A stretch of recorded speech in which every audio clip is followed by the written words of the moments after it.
Hey, good morning, everybody. It's Hammer. Today is Thursday, April 2nd, 2026. I, of course, am the founder of Hammer Solutions, home of great products like Originator Success, Grab and Go Social, and Raid Sensei. So glad you could join me here in my living room this morning. I don't know if many of you have ever seen my house. Here you go.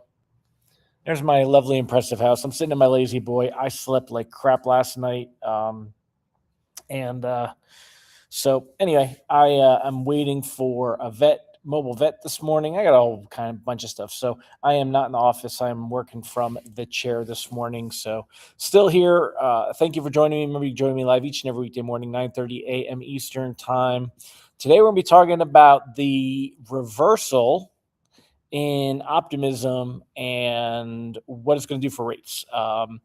Trump, I warned you guys that Trump was going to talk yesterday at 9 p.m. If he gave us a whole thing that, hey, things were gonna be better and we're gonna get a truce and we're gonna see a ceasefire and all that, then life would be grand. However, that's not what happened. So it's setting things up. I think we're going to see a lot more escalation from here, and we'll talk about that. So I think we're going to see rates go up. It definitely puts us in a position where you want to be locking loans. In fact, let me just throw that on the bottom. Lock advice. I'd be locking all that I could. Again, the main thing is it's not that we know what's going to happen. But it's what's likely to happen from here. So anyway, Ron Siegel says today is National Burrito Day, also National Peanut Butter and Jelly Day. Which way do we go? Let's get that answer in the comments. Let me know. That's a question of the day. I would go with National Peanut Butter and Jelly Day. I'll take me a peanut butter and jelly over a burrito. Not that I don't have anything against burritos, but I love me a peanut butter and jelly. I'm a Jif peanut butter guy, creamy. I'll take creamy. I think Nathan Einkorn doesn't like creamy, but anyway, y'all want to see something gross? Say yes. Allison asked, how's the knee? Do you want to see something gross? Someone's got to say yes for me, and I'll show you something gross. Burrito day for sure, Michael says. So don't worry, I'll get to the good stuff in a minute. I promise. We're not going to be too long. Here, I'm going to show this to you guys real quick, though. Let's go ahead and share my screen.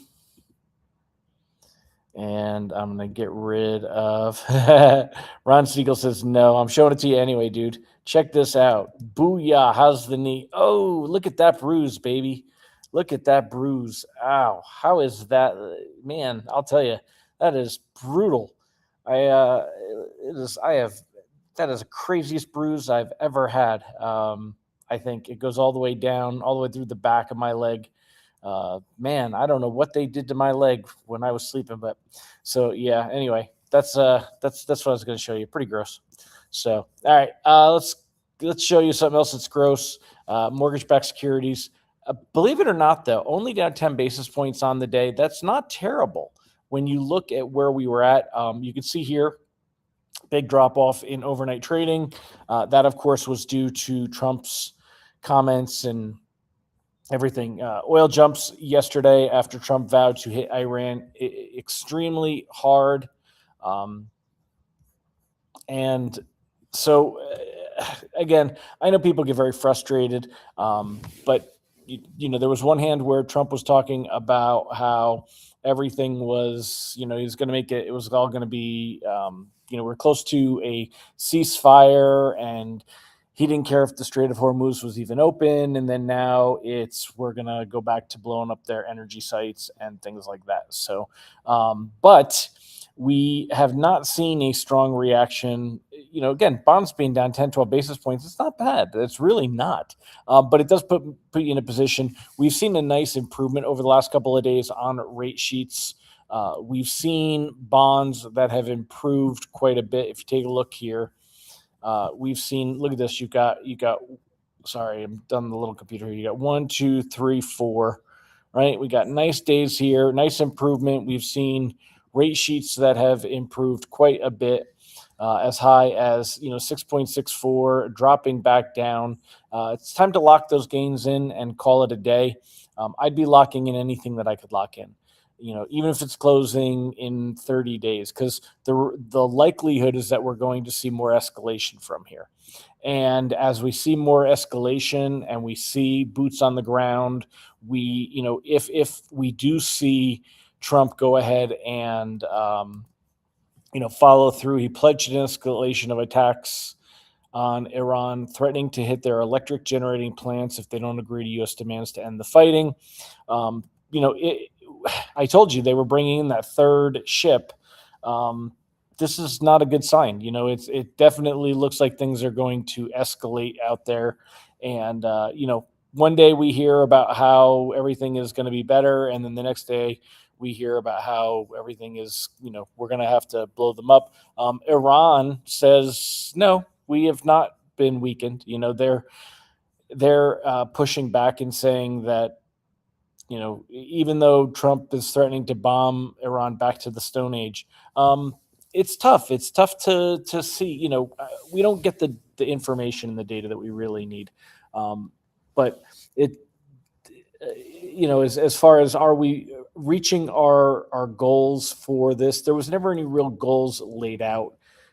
There's a lot of argument that could be made that Trump jumped into this and, now he's in, but we're at the end of the 5th week. And remember, this is supposed to be over in 4 or 5 weeks. So now they're talking about pushing it another 2 or 3 weeks and seeing more of this. Now, if this doesn't go through, well, then things will get better. We'll see rate sheets that'll get a little bit better again. But I do think that this will go through is my take. So that's my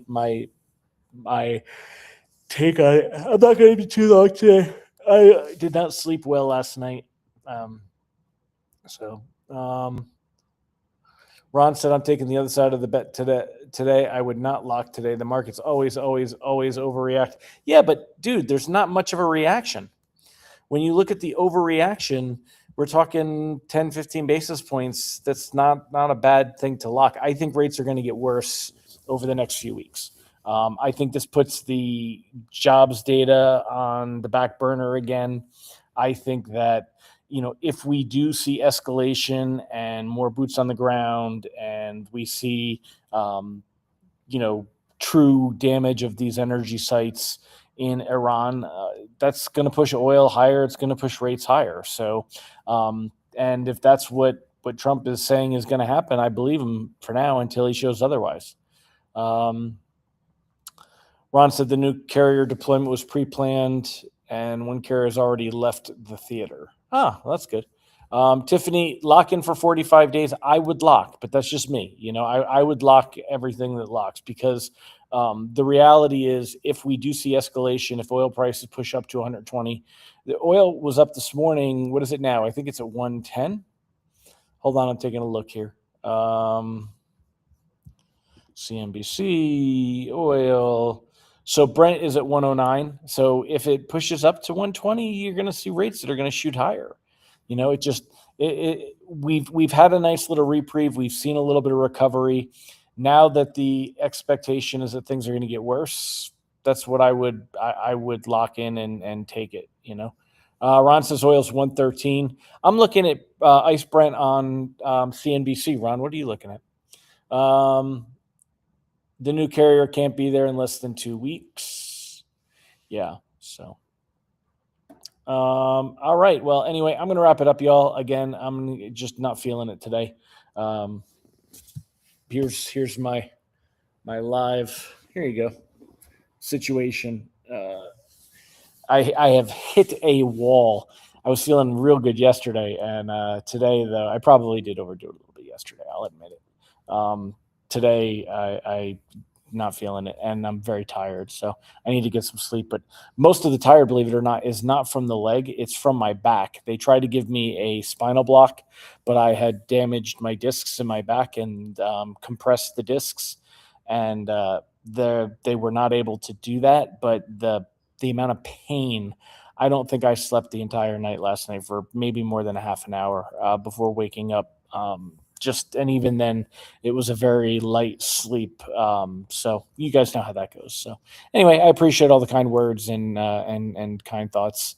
I'm going to 3 days post surgery is usually the worst day. Yeah, I would agree, Ron.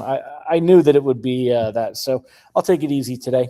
I will feel better, but I'm going to wrap it up for now. Thanks, everybody. I'll see you guys tomorrow. And